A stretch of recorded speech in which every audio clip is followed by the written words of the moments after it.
Di tengah lebatnya hutan Kalimantan, hiduplah sepasang suami istri tua, Kakek Yono dan Nenek Uni. Mereka tinggal di sebuah pondok kayu kecil, jauh dari keramaian kota. Setiap hari, mereka bertahan hidup dengan mengandalkan hasil kebun dan hutan.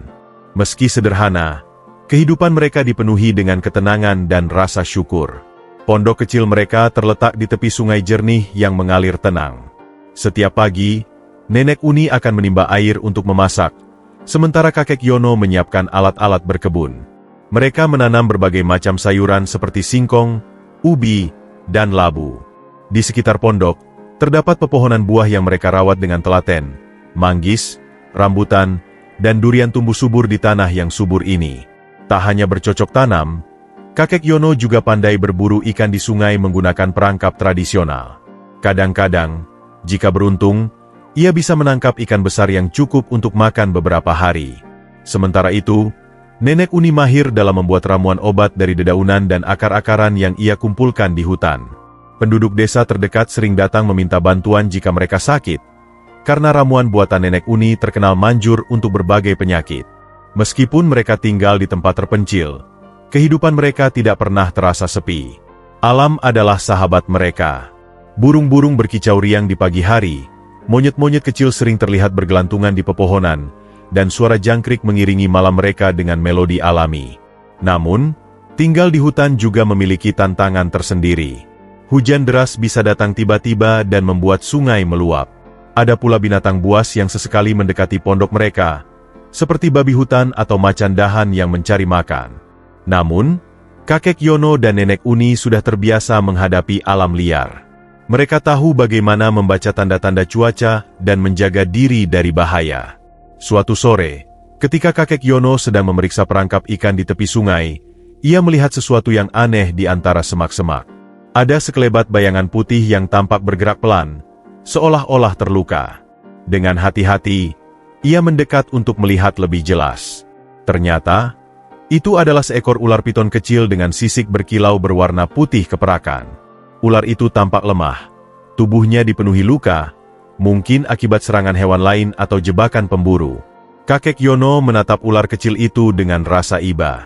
Ia tahu bahwa kebanyakan orang akan langsung menjauh, atau bahkan membunuh ular seperti ini.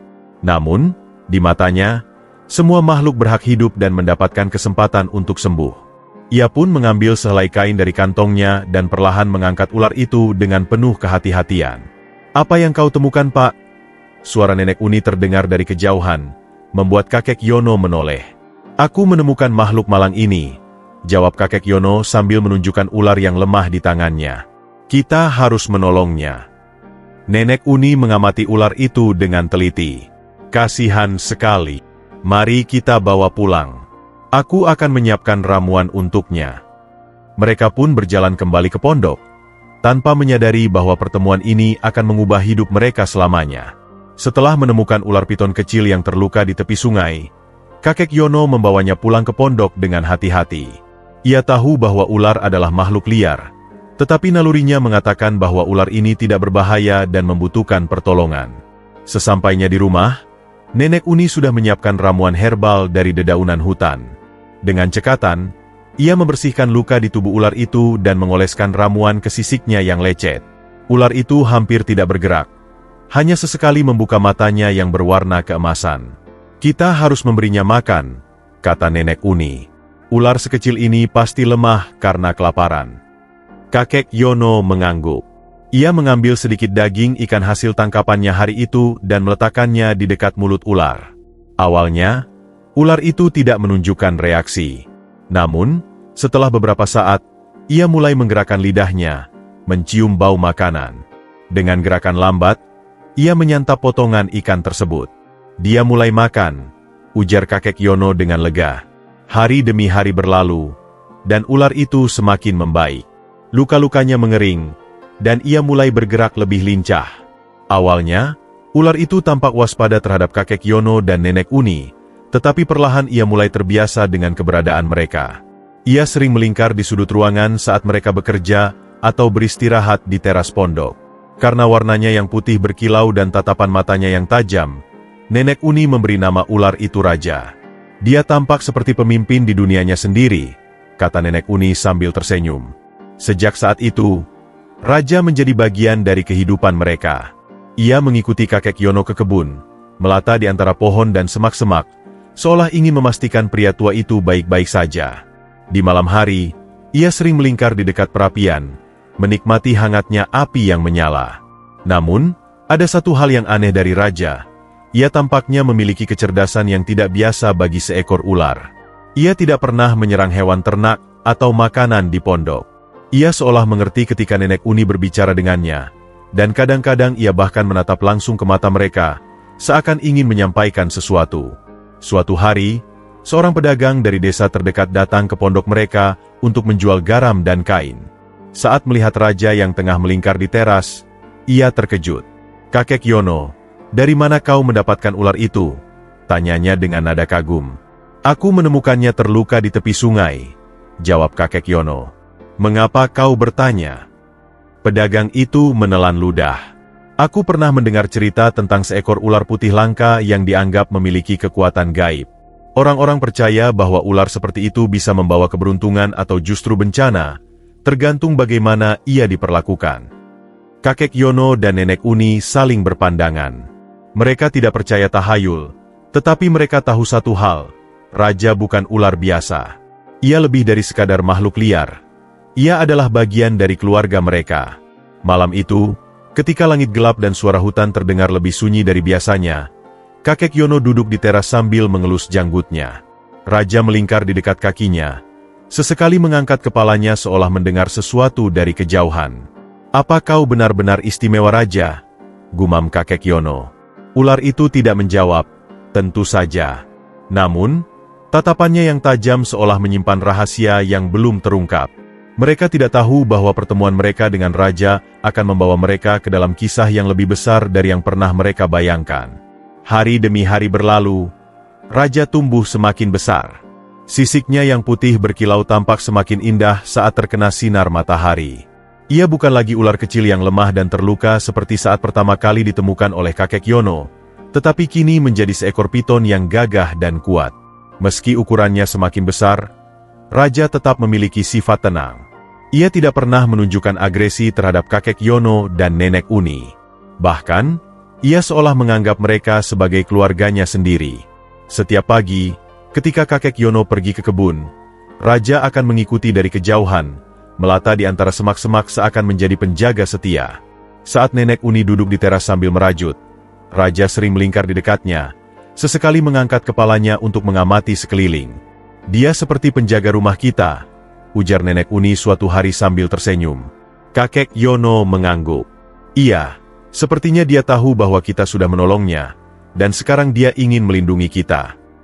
Namun, kehidupan damai mereka mulai terusik ketika kakek Yono pergi ke desa terdekat untuk menjual hasil panen dan mendengar kabar buruk dari seorang pedagang. "Ada sekelompok pemburu yang sedang mencari ular besar di sekitar hutan ini," kata pedagang itu. Katanya, mereka ingin menangkapnya untuk dijual ke kolektor atau dibuat obat. Kakek Yono merasakan kegelisahan yang tiba-tiba menyergap hatinya. Ia tahu bahwa ular piton memang sering diburu untuk diambil kulitnya atau dijual ke pasar gelap. Namun, yang membuatnya khawatir adalah jika pemburu-pemburu itu mengetahui keberadaan Raja. Setibanya di rumah, kakek Yono segera memberitahu Nenek Uni tentang kabar yang didengarnya. "Kita harus lebih berhati-hati, Bu," kata kakek Yono dengan nada serius. "Kita tidak boleh membiarkan mereka menangkap Raja." Nenek Uni mengangguk setuju. "Aku akan memperkuat pagar di sekitar pondok, dan kita harus memastikan Raja tidak terlihat oleh orang luar." Mereka mulai mengambil langkah-langkah untuk melindungi Raja. Kakek Yono memperbaiki pagar di sekitar pondok dan menanam semak-semak lebat agar tempat itu semakin tersembunyi dari pandangan orang asing. Sementara itu, Nenek Uni selalu memastikan bahwa Raja tetap berada di sekitar pondok dan tidak keluar ke tempat terbuka terlalu lama. Namun, Raja tampaknya menyadari perubahan suasana di sekelilingnya.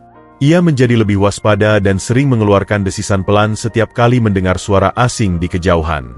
Seakan ia pun merasakan ancaman yang mendekat. Suatu sore, ketika kakek Yono sedang bekerja di kebun, ia melihat sesuatu yang mencurigakan di kejauhan.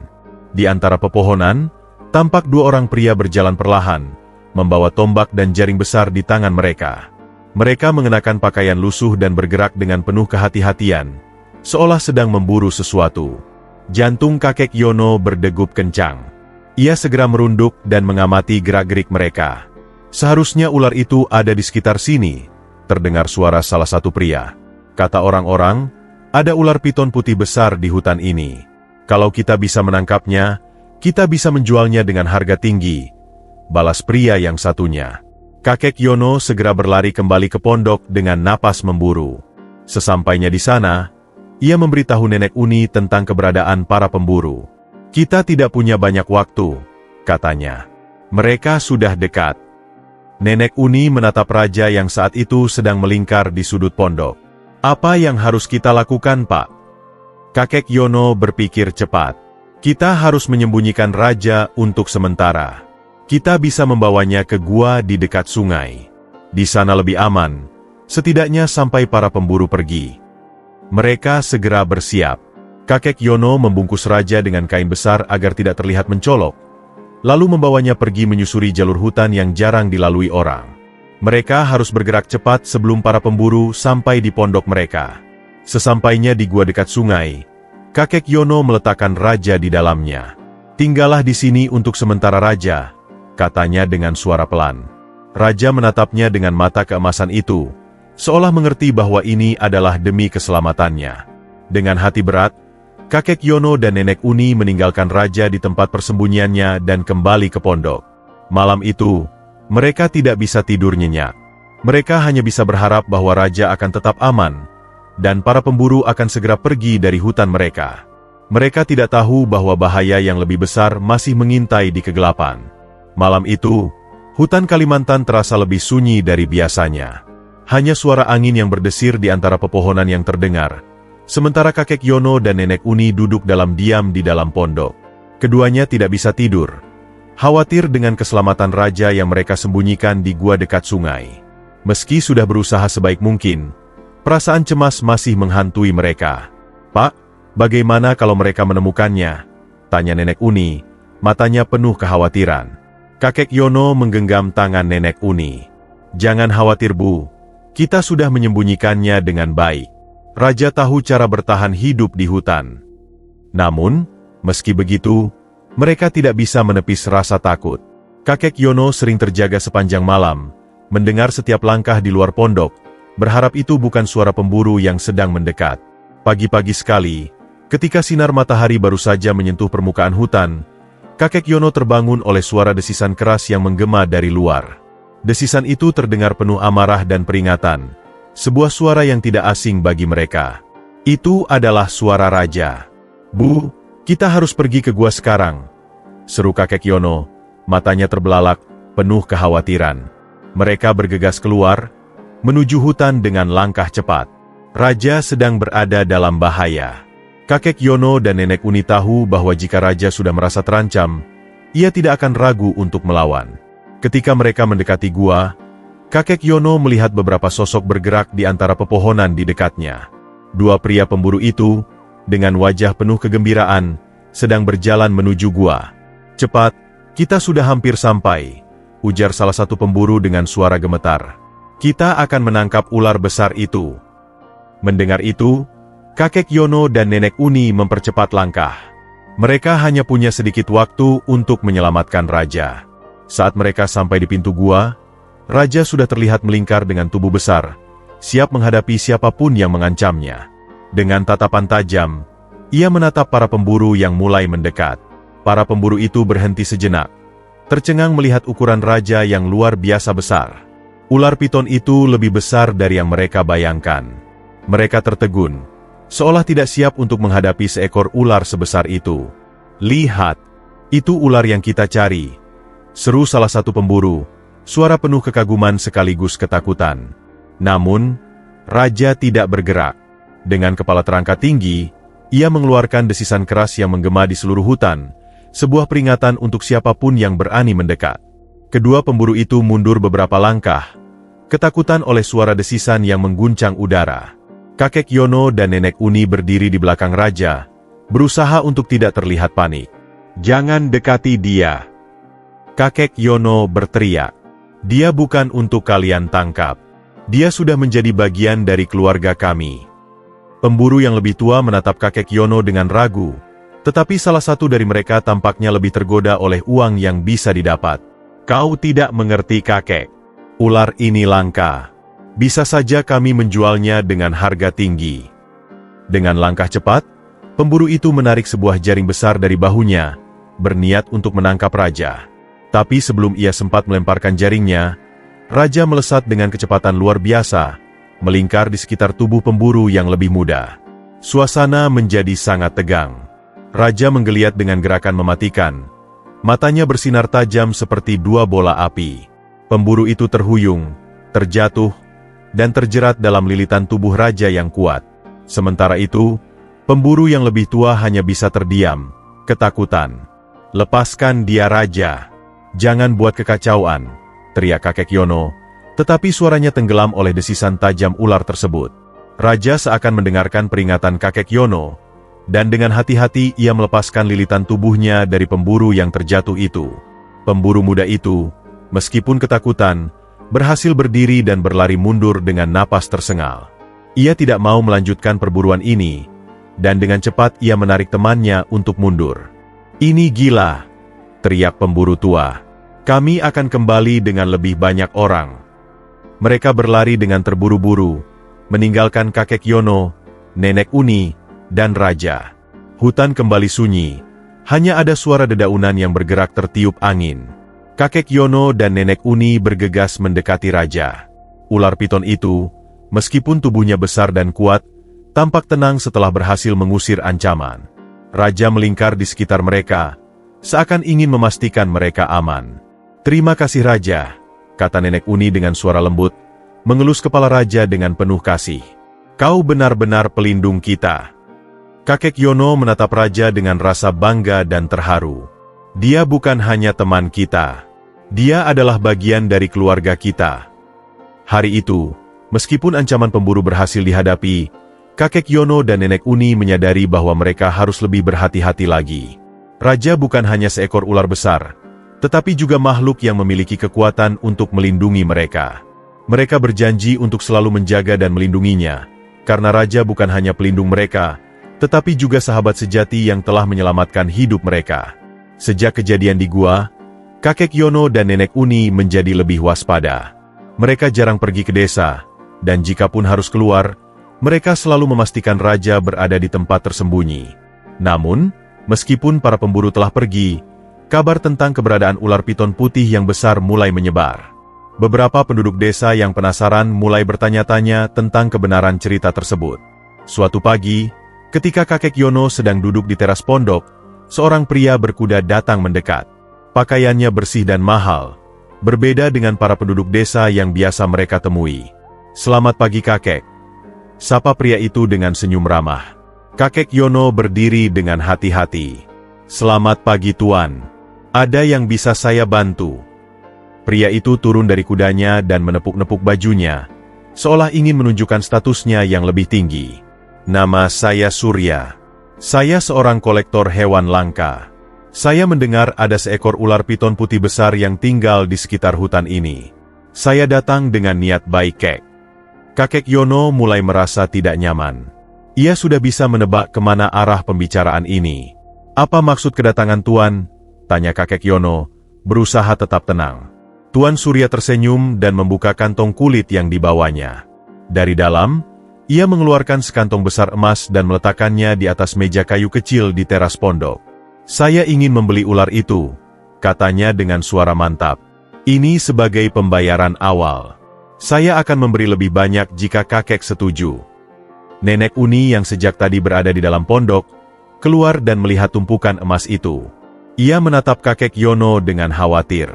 Kakek Yono memandang emas itu sebentar, lalu menatap Tuan Surya dengan tatapan tegas. Maaf tuan, tetapi raja bukan untuk dijual. Tuan Surya mengerutkan keningnya, tampak sedikit terkejut. Kakek, ini adalah kesempatan langka. Dengan uang ini, kakek dan nenek bisa hidup lebih nyaman. Tidak perlu bersusah payah bertani atau mencari makanan di hutan. Namun, kakek Yono tetap menggeleng. Kami tidak pernah merasa kekurangan. Kehidupan kami memang sederhana, Tetapi kami bahagia. Raja bukan sekadar ular bagi kami, dia adalah bagian dari keluarga kami. Nenek Uni menimpali. Suaranya lembut tetapi penuh ketegasan. Tuan, kami telah merawat raja sejak ia kecil dan terluka. Ia telah menjadi sahabat dan pelindung kami. Tidak ada uang yang bisa menggantikan itu. Tuan Surya terdiam sejenak. Ia menatap kakek Yono dan nenek Uni dengan ekspresi tak percaya, lalu mendesah panjang. Kek, saya tidak mengerti. Banyak orang akan rela menjual segalanya demi kekayaan. Tapi kalian memilih seekor ular dibanding emas. Kakek Yono tersenyum kecil. Kekayaan sejati bukan diukur dari emas, Tuan. Tetapi dari hati yang tenang dan kehidupan yang damai. Tuan Surya tampak kecewa. Ia menutup kembali kantong emasnya dan menghela napas.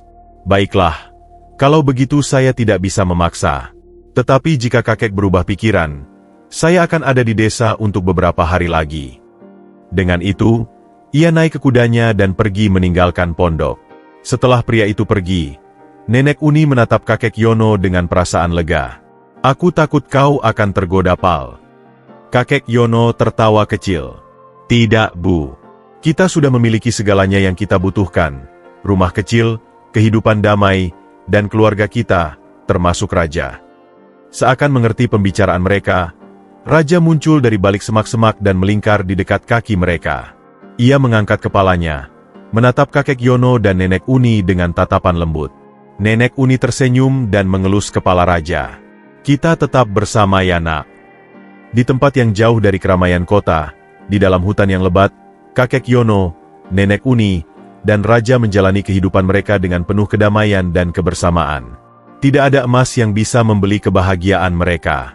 Setelah menolak tawaran dari Tuan Surya, kehidupan di pondok kembali seperti biasa. Kakek Yono dan nenek Uni tetap menjalani hari-hari mereka dengan tenang, bercocok tanam, dan mengumpulkan hasil hutan. Raja, yang semakin besar dan kuat, tetap setia berada di sekitar mereka, seolah memahami bahwa di tempat ini, ia benar-benar diterima sebagai bagian dari keluarga. Setiap pagi, kakek Yono pergi ke kebun, dan raja selalu mengikutinya dari kejauhan. Kadang-kadang, raja membantunya dengan caranya sendiri. Jika ada tikus atau hewan perusak yang mencoba merusak tanaman, raja akan mengusir mereka. Kakek Yono hanya bisa tersenyum melihat bagaimana seekor ular bisa menjadi penjaga kebun terbaik yang pernah dimilikinya. Di sore hari, ketika nenek Uni duduk di teras sambil merajut, raja sering melingkar di dekatnya. Sesekali, ia mendesis pelan seakan ingin bercakap-cakap. Nenek Uni, yang sudah terbiasa dengan kehadiran raja, selalu berbicara kepadanya dengan suara lembut. Kau tahu, Raja, hidup di hutan ini memang tidak selalu mudah. Tapi kami bahagia. Kami memiliki satu sama lain, kata nenek Uni suatu hari sambil mengelus kepala raja. Raja mengangkat kepalanya sedikit, seolah memahami setiap kata yang diucapkan. Hari demi hari berlalu, dan raja semakin besar. Panjang tubuhnya sudah lebih dari 5 meter, dan tubuhnya semakin kuat. Namun, meskipun ukurannya mengesankan, ia tetap jinak terhadap kakek Yono dan nenek Uni.